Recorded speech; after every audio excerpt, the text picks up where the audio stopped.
Dear Bill, I cannot believe that you have chosen to both disregard and discard our friendship, developed of over the last 6 years. I'm aware that accidents happen. It is how each of us has chosen to deal with this unfortunate event that has dismayed beyond comprehension. You have decided to discharge from me my job. Had Larry, your PR person, tell me that I engaged in morally inappropriate behavior and then asked me to be the major actor in a cover up so that you can maintain the reputation that you have worked so hard to achieve? Damn. So this is a little bit of a friend breakup between Bill and Jeffrey. Um, this is July 18th, 2013. Um, let's continue along here. Shortly after my critical eye operation, I spent my day having your emails read to me so as not to miss a beat. When I could see out of one eye, my first task was to correct my vision in that one eye so that I could read them myself. I assumed the dedication to our relation ran both ways. Damn, Jeff's really upset about this. You could tell he's taking it hard. Larry has now asked me to recommit to a confidentiality agreement and have categorically told me that you were the firm mind that we should no longer have any direct ongoing business relationship, with a total disregard for its impact on the public perception of my reputation. You have requested that I diligently avoid the truth, tell people that Bill will not invest with me, and craft answers that suits yours and Melinda's needs. In fairness, you did agree to send you a letter of recommendation should a future employer ask for one. You have told me that Melinda insists on me ignoring our friendship, not even communicating with you unless Larry is copied or present. So yeah, Melinda, I guess, is laying down the law.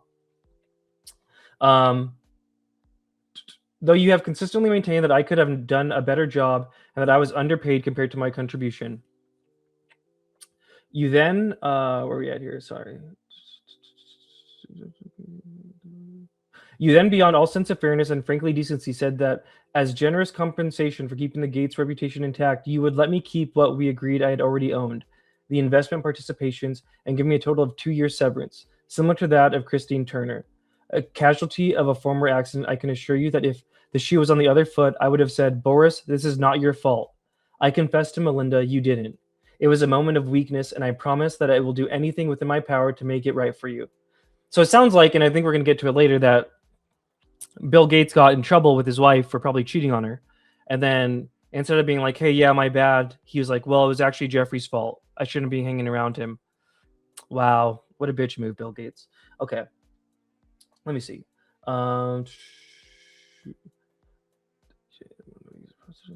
I have more money than anyone needs, and I do my utmost to structure something so that you will not be penalized for my error. Lucky for me, I have enough money to mediate a horrible situation that will not heal the injury. It will make you secure in your future. In addition, I will bend over backwards to make sure your next career is rewarding and an ongoing upswing. So I think he's still saying the hypothetical, what he would have done if the tables were turned or if it was reversed. I appreciate the fact that this event drastically alters your plans, and I'm very aware of your career path, and you gave up to join the foundation. I'm very sorry, but as I believe time heals all wounds, the terrible pain felt currently will eventually pass. In that regard, I suggest I buy you the house that you had your heart set on, and in addition to 5 years of severance, we'll buy you out of the investment contract we had agreed. 30 to 40% of a $100 million partnership. For $30 million in today's dollars, terms and conditions to be agreed. That's what I would have done had I been in your shoes. So damn, look at that was all what he would have done if it was reversed. Sounds like that didn't happen. It sounds like Jeff said, we can't be friends anymore. You can only talk to me through your publicist. And anytime, any kind of business things we had are done, even if they're already in process.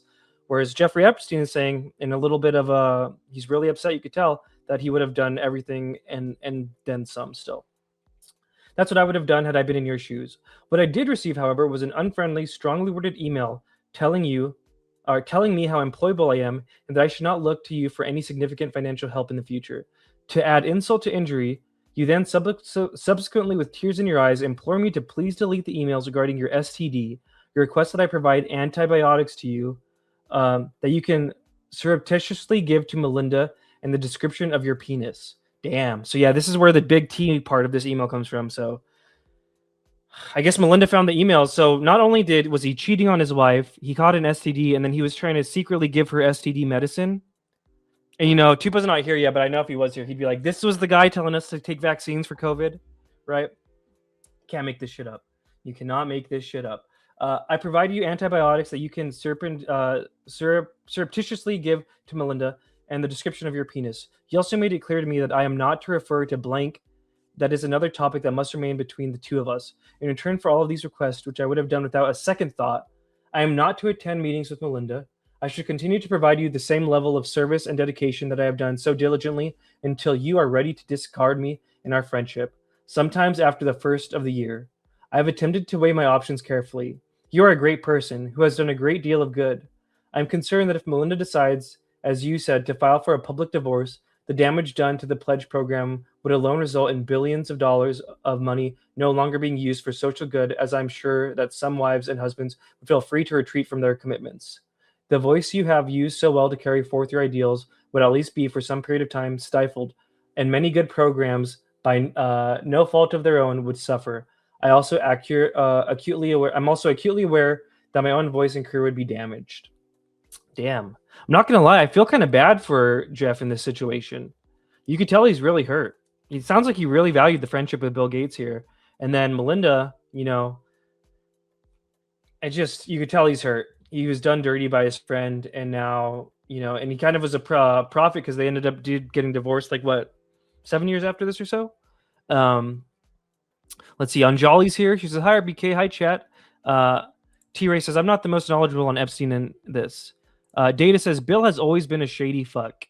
Yeah, I mean, wasn't there some shady stuff even in the beginning of Microsoft, like just very cutthroat with other kind of companies that were emerging at that time?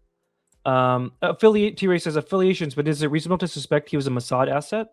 I will get into that towards the end too, I believe. Data Phenomenon says he's not vaccinated against corruption. Dang, Data bringing the heat today. Hey Tiff, hey Anjali, hell yeah. I am smoke weed, says Johnny Pot Smoker. Okay, still no Tupa. By the way, I guess while we do this too, I'm rocking a Tupa merch shirt, by the way. The Phoenix Light shirt. There's a lot of misinformation about Chupacabra that if you order merch from him, it doesn't come in. But came in. Looks cool. So, here I am. I almost feel not okay. I don't know if this is too dramatic to say. I almost feel like Jeff and in this specific environment where it's like I wore my shirt for Tupa and he's not even here. I wore my Tupa shirt and he's not even here. No, I'm just kidding. He'll be here soon enough. Okay, let's see.